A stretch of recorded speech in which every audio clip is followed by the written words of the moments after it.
اللہم صلی علی محمد و علی آل محمد۔ السلام علیکم ناظرین، این نیوز کے ساتھ آج میں ہوں نوید اسلم۔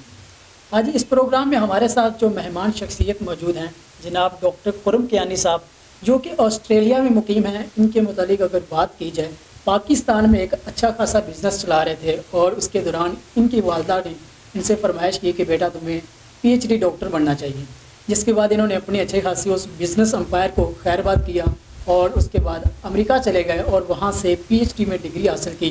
اس کے بعد اب یہ آسٹریلیا میں ہیں اور گزشتہ 17 سال سے وہاں پر یہ مقیم ہیں۔ اس کے علاوہ آسٹریلیا کی جو ہیلتھ ڈپارٹمنٹ ہے اس میں سروسز اپنی دے رہے ہیں۔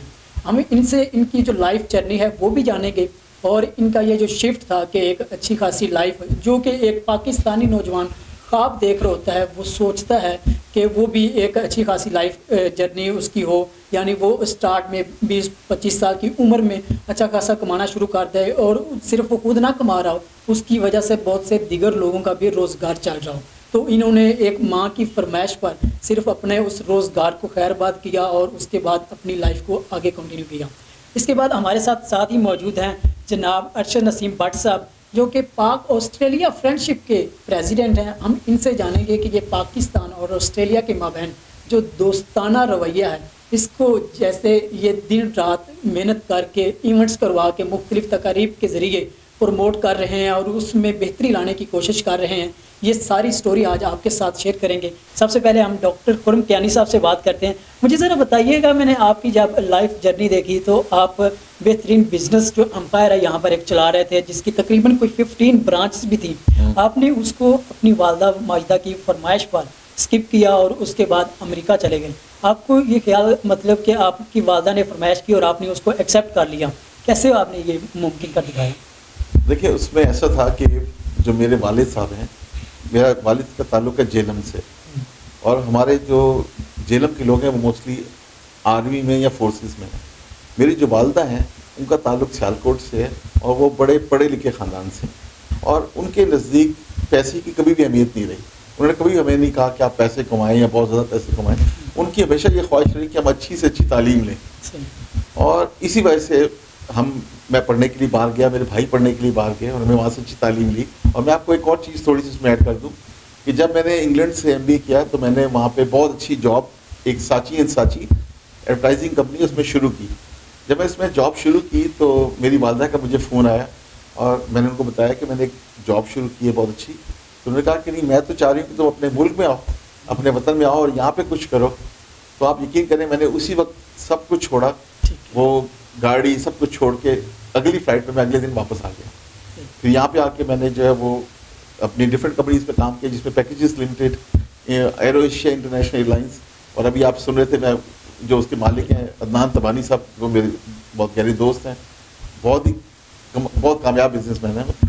اور پھر کیا ہوا، پھر ہم نے نائکون شروع کیا۔ اب نائکون میں ہمیں بہت عروج ملا، بہت زیادہ عروج ملا۔ اور جب ایک دن میں اپنی امی کے ساتھ بیٹھا ہوا تھا تو میں نے امی کو بتایا کہ یہ ہماری سیل ہے اور ہم یہ کر رہے ہیں، یہ کامیابی ہے اور یہ سب کچھ ہے۔ تو میری والدہ نے کہا کہ میرے نزدیک ان کامیابی کی کوئی ویلیو نہیں ہے، کیونکہ میں تو سمجھتی تھی کہ تم اپنے ماموں کی طرح، میرے 2 ماموں ہیں، انہوں نے امریکہ سے اور کینیڈا سے PhD کی تھی، تم اس طرح تعلیم حاصل کرو گے، علم میں آگے جاؤ گے۔ تو اسی وقت میں نے اپنے بھائی کو فون کیا اور کہا کہ ہم جو ہے ایک بڑا ڈیسیژن لیتے ہیں۔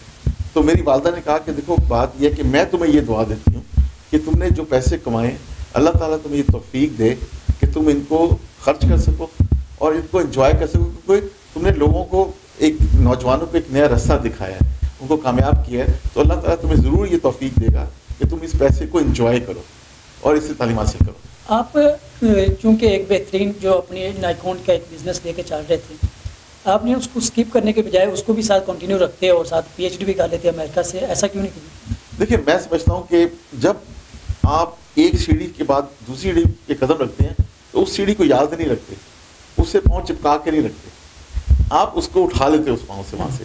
اگر آپ چپکا کے رکھو تو پھر آپ زیادہ سے 2 قدم ہی پر جا سکتے ہو۔ ہم نے کہا یہ ہماری زندگی کا چیپٹر ختم ہو گیا۔ ہم نے کیا کیا کہ ہم نے، ہمارے اس وقت 14 کیمپس تھے اور ہم نے وہ 14 لوگ ڈھونڈے اور دیکھا کہ کون کون سے اچھے ہیں، ان کو ہم نے وہ فرینچائز کر دیا اور وہ سارے پیسے کو ایک NGO بنائی اور اس کو ڈونیٹ کر دیا۔ یعنی کہ آپ یقین کریں کہ میں نے اپنے کسی بھی کیمپس سے ایک پین بھی نہیں اٹھایا. اچھا. کسی بھی کیمپس سے میں نے کوئی کتاب کچھ بھی نہیں دی. سب پورے فرنش کیمپس اسی نہ چھوڑ کے جو ہم نے کہا اپنی زندگی کا ایک نیا باب جو شروع کرتا. بٹ سر بتائیے گا کہ پاکستان اور آسٹریلیا کی دوستی کے متعلق آپ کافی متحرک نظر آتے ہیں.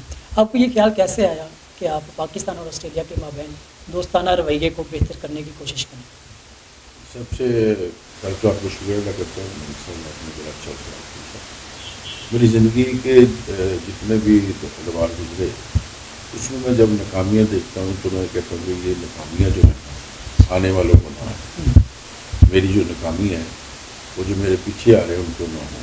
تو اسی حوالے سے میں نے دیکھا کہ اپرچونیٹی کہاں کہاں پہ ہے. تو دنیا میں 25 سال سے آسٹریلیا میں ہوں اور میں نے دن رات یہ کوشش کی ہے کہ اپنی زندگی کا جتنا سرمایہ میں کماتا تھا آسٹریلیا میں وہ میں 50% لوگوں کو لے رکھتا تھا. جتنی میری آمدنی ہوتی تھی وہاں پہ تو اس کو 50% لوگوں کو رکھتا تھا ہیومینٹی کے لیے. تو میرا یہ اپنا نظریہ تھا اور میرے ماں باپ کی تربیت تھی کہ جب آپ چیزیں تقسیم کرتے ہیں اس میں آپ کا اضافہ ہوتا ہے. اگر پیسہ بھی آپ کے پاس ہے تو آپ ضرور تقسیم کریں. تو میرے وہ وسائل بھی تھے اور معاملات بھی تھے. تو میں نے یہ دیکھا کہ پاکستانی لوگ جو ہیں جو آسٹریلیا پاکستان آتے ہیں, جیسے میں آسٹریلیا گیا تو زیادہ تر جاتے ہیں وزٹر ویزے پہ. تو اگر مجھے پتہ ہوتا کہ وزٹر ویزا 3 مہینے میں ختم ہونا ہے اور میں پرماننٹ ویزا لے کے جاتا تو وہ جو سارا گیپ تھا 4-5 سال کا, تو مجھے وہاں پہ جو مائیگریشن کے حوالے سے پرابلم آئی. دوسرا یہ کہ جو وہاں کی ریکوائرمنٹ ہے آسٹریلیا کی وہ دیکھی. دوسرا دیکھا کہ پاکستان کے لیے بیسٹ پلیس جو ہے پاکستانی نوجوانوں کے لیے ایک بڑی تعداد پاکستانی یہاں پہ ہیں, 60% کے قریب 50% کے قریب پاکستانی. تو ان کے لیے جو جگہ خالی ویکم ہے وہ کون سے ملک میں ہے. تو پھر میں نے سارا ریسرچ کیا, دیکھا کہ آسٹریلیا بیسٹ کرتی ہے ہمارے ینگسٹر کو اور پاکستان کو پروموٹ کرنے کے لیے. ایک ایسا کارنر ہے وہاں. ایسی کون سی وجوہات یا کون سے گیپس ہیں جن کی وجہ سے آپ نے سوچا کہ پاکستان کے لیے وہ بہترین مواقع ہیں؟ بالکل آپ کو بتایا کہ آسٹریلیا کی پاپولیشن کے حساب سے بہت کم پاپولیشن ہے, 2.5 کروڑ کی پاپولیشن ہے اور ہیوج کنٹری, ہیوج اپرچونیٹی ہے. اور آسٹریلیا اس ٹائم بوم کر رہا ہے ہر ایریاز میں, کنسٹرکشن میں, ہیلتھ میں, ایجوکیشن میں. ایجوکیشن تو بہت زیادہ آسٹریلیا کی جو ہے دنیا میں مانی جاتی ہے. تو میں یہ چاہتا تھا کہ پاکستان کا نوجوان جو ہے وہ یہاں سے ٹرینڈ ہو کے جائے سارے سیٹ اپ میں سیٹ اپ. تو اسی حوالے سے میرا آئیڈیا تھا. اللہ کا بڑا فضل و کرم ہے کہ میں نے یہاں پہ آسٹریلین ہاؤس بنانے کا ارادہ کیا اور میں نے لینڈ خرید لی. اب اس کے سارے جو پروسیس ہیں وہ چل رہے ہیں. ان شاء اللہ تعالیٰ آنے والے سالوں میں پاکستان سے زیادہ تعداد میں لوگ یہاں سے تیار کر کے ٹرین کر کے بھیجیں گے جو پاکستان کی عزت کا باعث بھی بنیں گے اور آسٹریلیا میں بھی کارآمد شہری ہوں گے. تو اس نظریے سے میری یہ سوچ ہے کہ اگر ایک انسان ترقی کرے گا آپ بھی ترقی کریں گے. تو ترقی کے پروسیس کو چلتے رہنا چاہیے. روشنی انڈیویجول کی ترقی سے, جی ہاں, روشنی جو ہے وہ جتنی آپ لوگوں میں پھیلائیں گے اتنے اندھیرے ختم. بالکل. ڈاکٹر صاحب بتائیے گا, آپ چونکہ آسٹریلیا میں ہیلتھ ڈپارٹمنٹ میں سرو کر رہے ہیں, تو آسٹریلیا کے ہیلتھ ڈپارٹمنٹ کو اور پاکستان کے ہیلتھ ڈپارٹمنٹ کو اگر آپ کمپیریزن کریں تو کہاں پر گیپس ہیں جو پاکستان کو فل کرنے چاہیے, یا پاکستان کہاں پر پورا اترتا ہے, یا آسٹریلیا کا کہاں پر ہے ہیلتھ ڈپارٹمنٹ؟ دیکھیے میں آپ کو ایک بڑی ایمانداری سے ایک چیز بتاؤں کہ پچھلے 2 سالوں میں جس طرح کووڈ کا مقابلہ پاکستان نے کیا ہے بہت کم دنیا کے ملک نے کیا ہے. اور آپ حیران ہو گئے یہ بات سن کے کہ میرا خیال ہے کہ ہماری جو بڑی جو ڈائریکٹرز کی میٹنگ ہوتی ہیں اور ہیڈس کی میٹنگ ہوتی ہیں ان میں 3 ملکوں کی اگزامپل دیتے ہیں. اس میں ایک نیوزی لینڈ ہے, ایک اس میں ہمارا جو کیا کہتے ہیں مناکو ایک ہے, اور ایک پاکستان ہے. اور مجھے بڑا فخر محسوس ہوتا ہے جب وہ کہتے ہیں کہ یہ 3 کنٹریز ہیں جنہوں نے بے انتہا ماڈل اگزامپل پیدا کی ہے. تو میں سمجھتا ہوں کہ مجھے تو فخر محسوس ہوتا ہے کہ کیونکہ پاکستان نے سب سے اچھی چیز کی کہ پچھلے 2 سالوں میں انہوں نے اپنی جو کیپیسٹی تھی وہ ڈبل کر دی ہر چیز میں, میڈیکل میں. تو بہت سی چیزیں ہیں جو ہم شاید یہاں رہتے ہوئے محسوس نہیں کرتے, لیکن جب ہم باہر ہوتے ہیں تو ہمیں زیادہ نظر آتی ہیں. میرا خیال ہے پاکستان ہیلتھ سیکٹر میں بہت اچھا کام کر رہا ہے, بے انتہا اچھا کر رہا ہے. ڈیفینیٹلی ان ملکوں کے پاس ریسورسز بہت ہیں, جیسا بٹ صاحب نے بڑا اچھا ذکر کیا کہ 2.5 کروڑ کی آبادی ہے اور 1.3 ٹریلین ان کے ریزروز ہیں. اب آپ سوچیں 1.3 ٹریلین ریزروز ہیں. تو آپ سوچیں کہ ان کے پاس کتنا دولت, کتنا پیسہ ہے کہ وہ گھر بیٹھ کے لوگوں کو کھلا سکتے ہیں. ٹھیک ہے, تو ہمارے جس طرح بٹ صاحب کوشش کر رہے ہیں, وہ کوشش یہ کر رہے ہیں کہ ہمارے نوجوان بجائے اس کے کہ وہ بغیر اسکل کے وہاں پہ جائیں اور اسٹرگل کریں, کیوں نہ یہاں سے تیار ہو کے جائیں اور وہاں جا کے فائدہ اٹھائیں. میں وہاں پہ جو پروفیشنلس کی ایسوسیشن ہے اس کا پریزیڈنٹ ہوں. تو اس میں یہ ہے کہ ہم بھی یہ جو ان کا خواب ہے وہ میرا بھی خواب ہے. تو وہ میرا خیال ہے کہ ہماری ہیلتھ جو ہے وہ صرف یہ کر سکتی ہے کہ اگر وہاں کے سسٹم جو ہے ان کو اور اچھی طرح اڈاپٹ کرنا چاہے تو ہم اس میں مدد کر سکتے ہیں, ان کی ڈیفینیٹلی بہت اچھی طرح مدد کر سکتے ہیں. دوستی کے متعلق آپ کی جو رائے ہے کافی ہٹ کر ہے کہ زندگی میں جو دوست بناتے ہوئے اور دشمن کا انتخاب کرتے ہوئے انسان کو ایک مخصوص نظر کے ساتھ انتخاب کرنا چاہیے. تو اس حوالے سے ذرا بتائیے گا ہمارے ویورز کو بھی کہ دوستی کرتے ہوئے یا دشمنی بناتے ہوئے کون سے پوائنٹس کو مد نظر رکھنا چاہیے. ہاں بالکل, جس طرح میں نے آپ کو کہا کہ میں نے بہت مجھے سوچنے کا پڑھنے کا پچھلے کچھ سالوں میں بہت موقع ملا. تو میں نے یہ دیکھا کہ پہلے ایک بہت ہماری اسٹریٹجی ہوتی تھی اور بزرگ بھی کہتے تھے اور والدین بھی کہتے تھے کہ آپ کے نا دوست اچھے ہونے چاہیے, اچھے دوست ہونے چاہیے, بہترین دوست ہونے چاہیے. لیکن میں سمجھتا ہوں کہ اب جو سب سے بڑی اسٹریٹجی یہ ہونی چاہیے کہ آپ کے دشمن نہیں ہونے چاہیے. اگر آپ کے دشمن نہیں ہیں آپ بہت کامیاب انسان ہیں. جتنے آپ کامیاب ہوں گے, آپ کو ہوتا کیا ہے کہ ہماری ایک طرح کی یہ فلاسفی اور سائیکالوجی ہے کہ ہم کہتے ہیں جی اگر آپ کامیاب ہوں گے تو آپ کے بہت سارے دشمن ہوں گے. ایسا نہیں ہے, آپ کی کہیں نہ کہیں آپ غلطی کر رہے ہیں جس سے آپ دشمن پیدا ہو رہے ہیں. آپ میں آپ کو چیلنج کرتا ہوں, آپ مجھے ایدی صاحب کا ایک دشمن پیدا کر کے دکھا دیں یا نکال کے دکھا دیں. نہیں ہے نا, کیوں نہیں ہے؟ انہوں نے اس وجہ سے انہوں نے دوست بنائے. ٹھیک ہے, ہم ایدی صاحب کو ماڈل بنائیں. ہم کیوں ان لوگوں کو ماڈل بنائیں کہ جن کے آدھے دوست ہیں اور آدھے دشمن ہیں.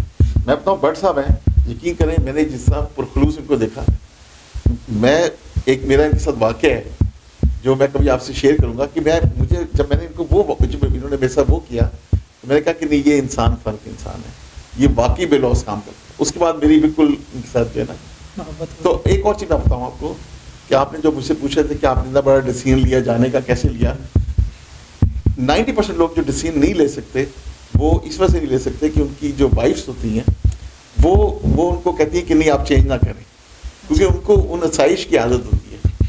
جو میری بیوی ہیں ان کا نام ڈاکٹر حمیرہ کینی ہے, وہ ڈاکٹر ہیں, میڈیکل ڈاکٹر ہیں. انہوں نے آج تک کبھی بھی پیسے کی لالچ نہیں کی اور مجھے ہمیشہ کہا کہ آپ اچھی تعلیم حاصل کریں. آپ اپنے میری ماں کی جتنی کی خدمت میری بیوی نے کی ہے شاید میری بہن نے بھی نہ کی. تو مطلب میرے کہنے کا تھا کہ یہ اس میں بہت کریڈٹ آپ کے ہم سفر کو بھی جاتا ہے کہ وہ بھی آپ کے ساتھ وہ سوچ شیئر کریں. ہم سفر کا انتخاب آپ نے خود کیا تھا یا والدہ نے کیا؟ نہیں, میرے ہم سفر کا انتخاب میری بہن نے کیا تھا اور میری بہن نے کیا تھا, میں نے ان کو دیکھا بھی نہیں تھا. اور آپ سوچیں کہ میں نے انگلینڈ سے پڑھا اور میں نے اپنی وائف سے جب میری بہن نے پسند کیا اور میں نے ان کو ہاں کر دی. اور اس کے بعد مزے کی بات یہ کہ جب میں نے اپنی وائف سے ملاقات کی اور دیکھا تو اس کے بعد میں نے کہا یہ ٹھیک ہے. تو جب ہماری منگنی ہوئی تو وہ پٹھان ہے. تو اسی طرح میرے جو سسر تھے میرے ساتھ بیٹھے ہوئے تھے, انہوں نے مجھے کہا کہ دیکھو آج تو منگنی پہ آئے ہو نا, اب نیکسٹ ٹائم شادی پہ آنا ہے, اس سے بیچ میں کہیں نظر آئے تو میں تمہاری ٹانگیں توڑ دوں گا. تو میں نے کہا نہیں بالکل. میں اس کے بعد جو ہے نا اس وقت ہم کراچی میں تھے, میرے والد صاحب کی پوسٹنگ کراچی میں تھی, تو میری وائف یہاں پہ تھی. تو آپ یقین کریں, آپ بڑی عجیب سی بات لگے گی آپ کو کہ میں نے 6 مہینے ہر روز اپنی وائف کو خط لکھا, چونکہ میری وائف لاہور میں تھی جو اس وقت میری منگیتر تھی اور میں کراچی میں تھا اور میں پیکیجز میں تھا. تو میں ان کو ڈیلی خط لکھتا تھا, ہر روز خط لکھتا تھا, کبھی 6 پیج کا, کبھی 7 پیجوں کا. خط نہیں کبھی پکڑا گیا تھا؟ نہیں, خط کبھی نہیں پکڑا گیا, کیونکہ میری ساس جو تھی نا, میری ساس کو مجھ سے محبت تھی. اچھا, یعنی وہ مجھے اتنا پیار کرتی تھی. اور کیونکہ وہ میری وائف ہے, وہ 4 بہنیں ہیں, ان کا بھائی کوئی نہیں ہے. تو میری جو ساس تھی, میں ان کا بیٹا تھا. بیٹوں کی محبت بھی. اور میری شادی کے بعد جب تک وہ حیات رہی, انہوں نے میری وائف کو اپنی بہو سمجھا. یعنی وہ اس کو کہتی تھی کہ تم نے میرے بیٹے کی خدمت کرنی ہے. مطلب وہ اتنی وہ تھی میرے ساتھ کلوز تھی. تو بہت اچھا اللہ کا شکر ہے. میں یہ کہہ رہا ہوں کہ اللہ کا شکر جو ہے وہ اللہ جس کو توفیق دیتا ہے وہ ہر چیز کو انجوائے کرتا ہے. اور یہ انسان کی خوش قسمتی بھی ہوتی ہے کہ ان سے جو لائف پارٹنر ہے وہ اچھا مل جائے. بالکل, بہت خوش قسمتی. کیونکہ دیکھیں لائف پارٹنر ایک ایسی چیز ہے کہ جو آپ کی عمر گزرتی ہے تو اس کے دل میں اگر آپ کا پیار بڑھتا ہے تو یہ بہت بڑی خوش قسمتی ہے، کیونکہ وہ واحد انسان ہوتا ہے جس کو آپ کی شکل سے کوئی غرض نہیں ہوتی ہے. اس کو آپ کبھی غور کیجیے گا کہ کبھی آپ دیکھیے گا کہ 70 سال کی عورت ہے، بوڑھی سی ہے، اور 70 سال کے بعد کتنا خیال کرتے ہیں. وہی محبت ہے، وہ پیور محبت ہے، وہ پیور محبت جس کا باقی دل خوبصورتی کا تعلق نہیں ہے. بٹ صاحب آپ بتائیے گا کہ لو میرج ہونی چاہیے یا ارینج میرج، اور آپ نے کیسے کی؟ میں تو ویسے اپنا ملک صاحب ارینج میرج کے حق میں ہوں کہ ماں باپ کے جو فیصلے ہوتے ہیں وہ اپنی اولاد کے لیے بیسٹ ہوتے ہیں، اس سے زیادہ اچھے فیصلے نہیں ہوتے. کیانی صاحب وہ بڑی شخصیت ہے، ان کی اعلیٰ ذرفی ہے، انہوں نے میرے حوالے سے جو یہ بہت ہی بڑے پیارے انسان ہیں، اور یہ پاکستان کا سرمایہ ہے. ان کا خیال کرنا، ان کا دیاد کرنا ہم سب کا فرض ہے. تھوڑا سا فرق کیانی صاحب کے ساتھ میرا یہ ہے کہ کیانی صاحب اپنی وائف ہونے والی وائف کو، ہماری باپی کو خط لکھتے رہے، لیکن جب میں آسٹریلیا گیا تو میں ڈیلی اپنی ماں کو خط لکھتا ڈیلی. وہاں سے آسٹریلیا سے پاکستان خط جو طرف 15 دنوں میں پہنچا، 2 ویک میں.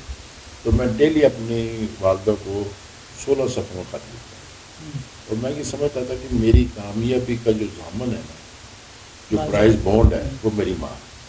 اور اسی حوالے سے میں نے اپنی زندگی کو گزارا. جہاں تک یہ لو میرج ہے، لو میرج کا کنسیپٹ جو ہے نا، میرا نہیں خیال کہ اتنے اس کے سکسیزفل کے ریٹس ہیں.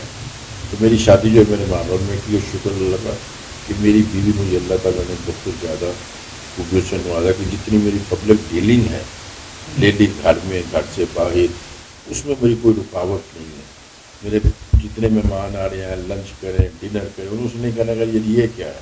تو شی سو ہیپی، اور میرے ہر چیز کو وہ ریڈی کرتی ہے کہ آپ نے یہ ڈریس پہننا ہے، آپ نے یہ بات کرنی ہے، آپ نے اس میں بولنا.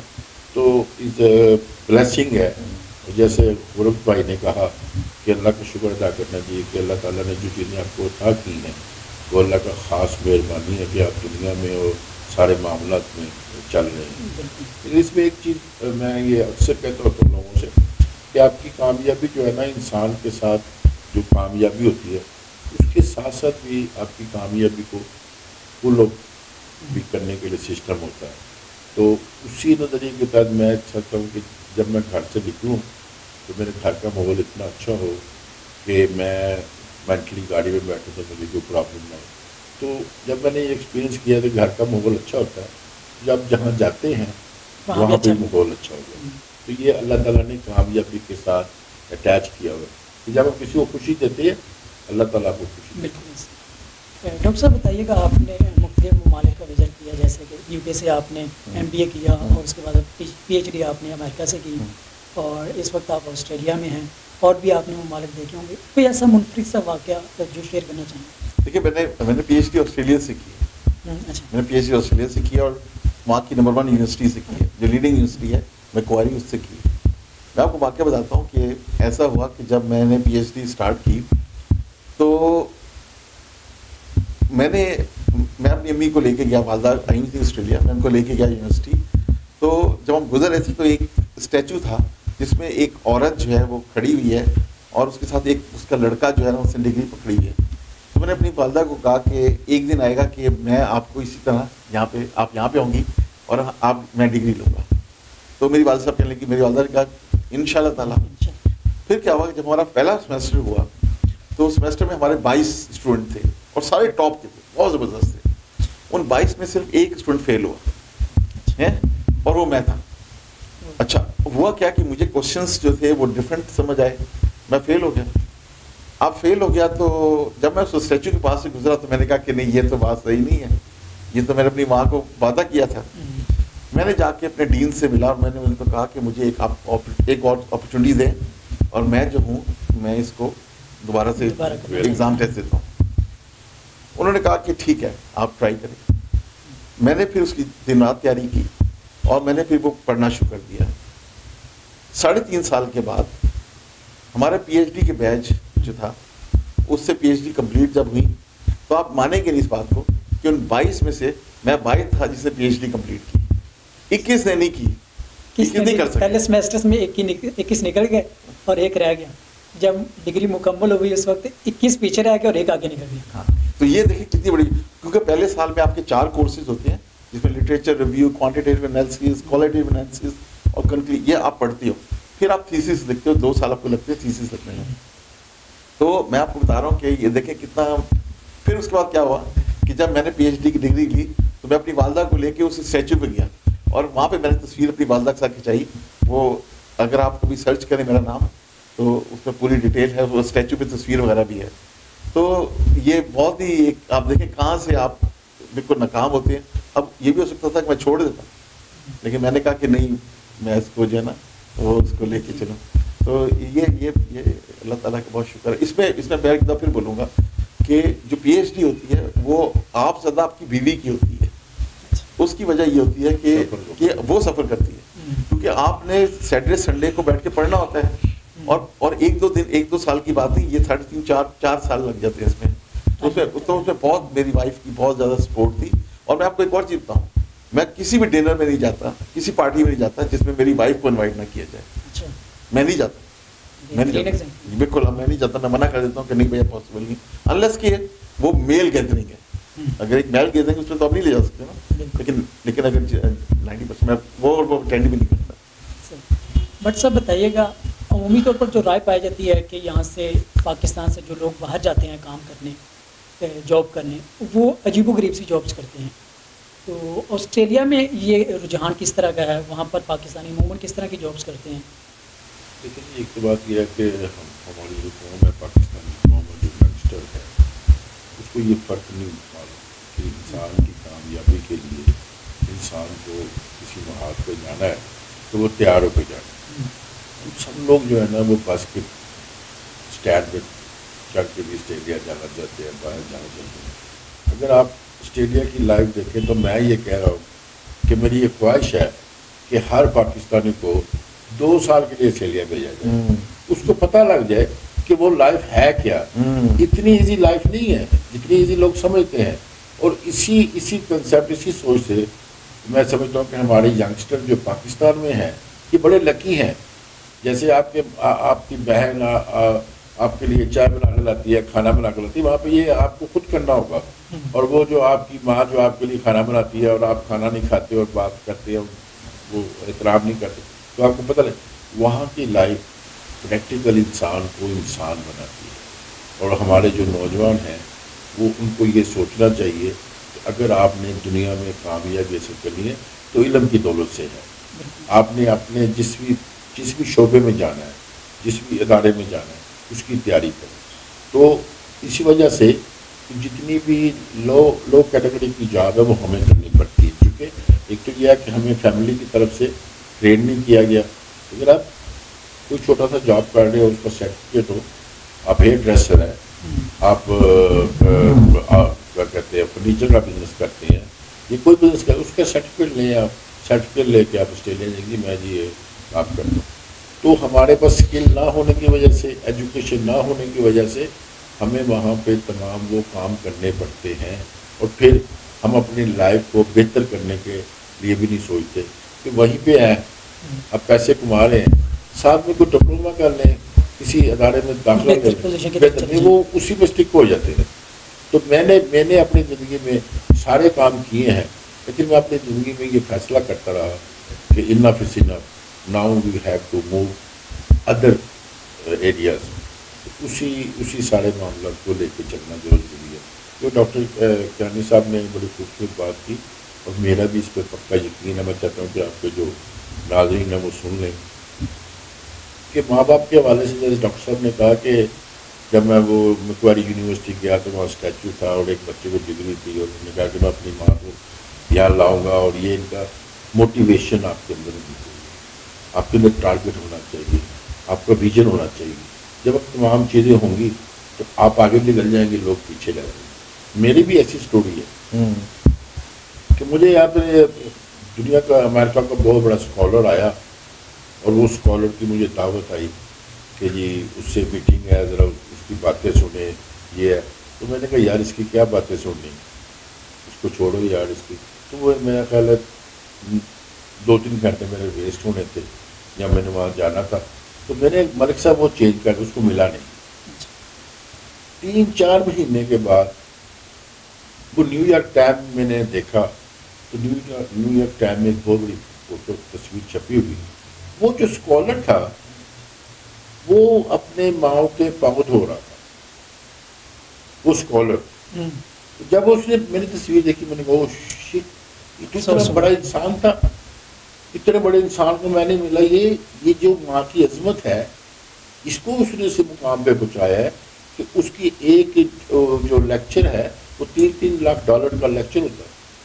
تو میں اس کو ٹکٹ خرچ کر کے خود ملتا اور وہ مجھے بڑا کاسٹلی گزر پڑا. لیکن اس لیے یار مجھ سے غلطی ہوگی، جب میں پاکستان آیا میں نہیں مل سکا. وہ تو بہت بڑا انسان ہے. تو جب تک آپ کے پیرنٹس آپ کے پیرنٹس کے ساتھ تعلق نہیں ہوتا، پیرنٹس کو ڈسکنیکٹ کرتے، پھر آپ کے معاملے. اچھا اس میں آپ ایک ایڈ کر دوں بات کہ ہمارے پاس یہ بائفرکیشن ہے کہ اچھا پیشہ برا پیشہ، اچھا کام برا کام. ہم نے نا حلال کے کمانے کے اوپر فخر کرنا چھوڑ دیا ہے.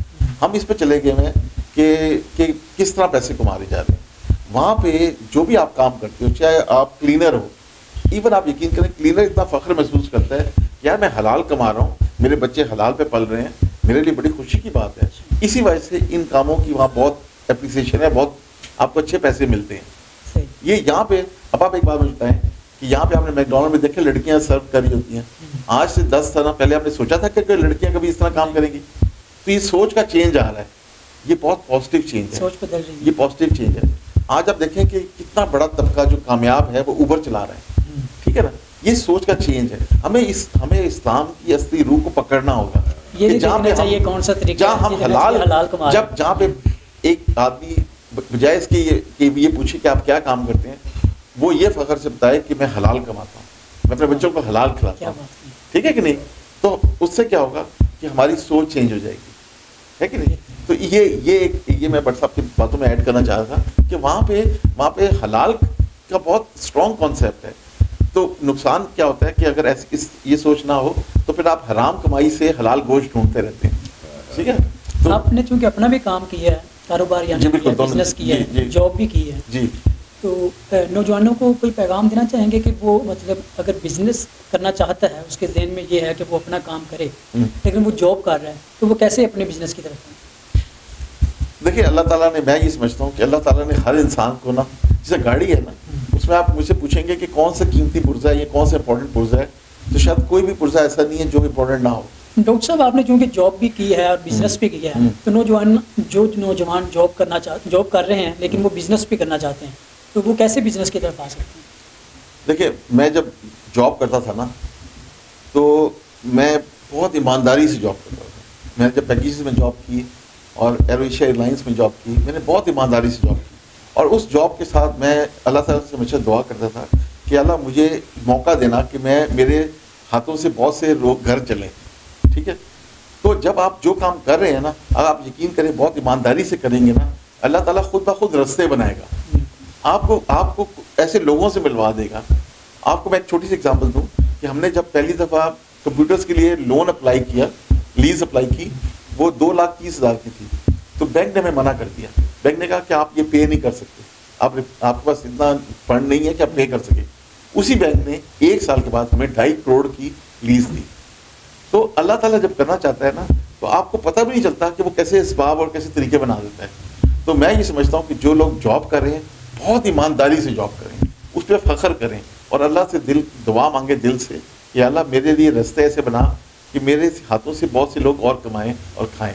یقین کریں خود بخود رستے نکلیں گے، خود بخود نکلیں گے. بٹ صاحب بتائیے گا آپ کی ذات میں وہ کون سی خوبیاں یا عادات ہیں جو آپ کی کامیابی کی وجہ بنے؟ سوال پوچھا، ایسی کوئی خاص بات نہیں ہے، لیکن ایک بات یہ ہے کہ میں اکثر اپنے جو مفادات ہیں انسان کے حوالے سے میں انسانیت کو زیادہ اہمیت دیتا ہوں. میرے سامنے جو لوگ ہیں ان کی میرے نزدیک بڑی اہمیت ہے اور میں سیکھنے کا پروسیس رکھتا ہوں. میں کیانی صاحب سے سیکھتا ہوں، آپ سے سیکھتا ہوں، لیکن میں شو نہیں کرتا کہ میں سیکھ رہا ہوں. لیکن ایک چیز میں نے زندگی میں ہمیشہ یہ ایکسپیرئنس کیا ہے کہ جہاں کہیں بھی میرے مفادات ہیں، جہاں مجھے بینیفٹ ہونے ہیں، وہ میں وڈرا کرتا ہوں اور اپنی ذات کو کی ہر سطح پہ نفی کرتا ہوں. میں کہتا ہوں کہ لوگ آگے بڑھے، لوگ کے ساتھ چل کے چلا جائے. جیسے کیانی صاحب نے کہا کہ اللہ تبارک تعالیٰ آپ کے لیے راستے کھول دیتا ہے. جب ہم انسانوں کے ساتھ احترام کے اور محبت کے اور خلوص کے رشتے کرتے ہیں اور اپنی نیت کو رب کے ساتھ جوڑتے ہیں اور رب کے ساتھ نیت بناتے ہیں کہ رب تو ہی میری اصل دولت ہے, تو ہی سارا کچھ ہے, تو میں تیرے ہی کہنے پہ انسانوں سے یہ رویہ رکھ رہا ہوں, تو اللہ تبارک تعالیٰ نے آپ کے لیے وہ راستے بنا دیتا ہے کہ آپ ساری عمر لگے رہے وہ راستے میں چلتے. زندگی کو آسان کرنا ہے دنیا میں تو آپ نے آنیسٹی کو جو اپنانا ہے, پالیسی آنیسٹی ہونی چاہیے اور جھوٹ سے پرہیز کرنا چاہیے. جب آپ جھوٹ بولتے ہیں, دھوکہ دیتے ہیں, فراڈ کرتے ہیں تو وہ کہیں نہ کہیں آپ کو دبوچ لیتا ہے. تو میں ان تمام چیزوں سے حد الوسع کوشش کرتا ہوں کہ اجتناب کروں. اس کے نقصانات وقتی ہوتے ہیں لیکن اس کے لانگ ٹرم بڑے بینیفٹ ہوتے ہیں. تیسری بات یہ ہے کہ ہمیں کام کرنے کی عادت ڈالنی ہے اپنے آپ. ساری چیزیں آپ کو آنی چاہیے. آپ کسی بھی معاشرے میں جائیں, پہلے اس معاشرے کو باخبر دیکھیں اور اس کے نظام کو دیکھیں, اور پھر جب بات کریں اس سے پہلے سوچ لیں کہ ایک بندے نے اتنی محنت سے سیٹ اپ بنایا ہے اور آپ ایک چھوٹی سی بات کر کے اس کے ساتھ آپ کی گلاس کی نیت لیتے ہیں. تو کوشش کریں کہ جب بھی الفاظ کی ادائی کریں کہ الفاظ کا جو رقم ہے نا وہ بڑی مشکل سے بنتا ہے. تو ہمیں ہمارے نوجوانوں کو اور جو لوگ پریکٹیکل لائف میں اپنی زندگی گزارنا چاہتے ہیں تو ان کو ان سنہری اصولوں کے تحت بہت معمولی سے ہیں کہ ہمیشہ کوشش کریں کمپٹیشن اپنا ویژن جو ہے نا وہ اچھا رکھیں اور اس پہ ریسرچ کریں, کام کریں, پھر اللہ تعالیٰ آپ کو بہتری کریں. بہت شکریہ آپ کا, بہت شکریہ آپ کا. تھینک یو سو مچ. ناظرین, آپ نے دیکھا کہ کتنے پیارے مہمان شخصیت تھی آج ہمارے ساتھ, جناب ڈاکٹر خرم کیانی صاحب اور ارشد نسیم بٹ صاحب. انہوں نے اپنی لائف کے جو تجربات تھے, جو انہوں نے ایک اچھا خاصا وقت گزارا, مختلف ممالک کی سیر و سیاحت کی اور اپنے تمام تجربات آپ کے سامنے شیئر کر دیے اور آپ کو بتایا کہ اگر زندگی میں کامیاب ہونا ہے تو جو کام آپ کر رہے ہیں دل کے ساتھ کریں, کوشش کریں, دعا کریں, بقایا اللہ پر چھوڑ دیں, کیونکہ جو کامیابی ہے اس کے لیے پروردگار بھی فرماتا ہے انسان کے لیے وہی کچھ ہے جس کی اس نے کوشش کی, اور لمحہ فکریہ اس شخص کے لیے ہے جس کا آج اس کے گزرے ہوئے کل سے بہتر نہیں. آپ کے لیے کسی نئے ایپیسوڈ میں نئی شخصیت کے ساتھ حاضر ہوں گے. فی الحال ہمیں دیجیے اجازت, اور اس طرح کے مزید موٹیویشنل انٹرویوز اور ویڈیوز دیکھنے کے لیے دیکھتے رہیے نیوز. اللہ حافظ.